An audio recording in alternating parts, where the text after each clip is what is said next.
Good day everyone. So in this video, I'm gonna share you how you can transform this picture of this cake to become this more dynamic as if that this cake was fall down but still look delicious, and this can be your preference if you want to make it for your product. And you're gonna need this command and you can use it in this ChatGPT. So you can open this ChatGPT first, and after that don't forget to activate this create an image or sticker here.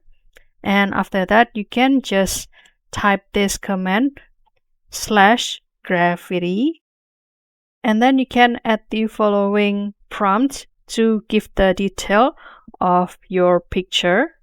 For example, like this, and don't forget to upload your picture first. For example, this one, and then click open. And after that, you can simply click this send prompt and kindly wait for the result down here.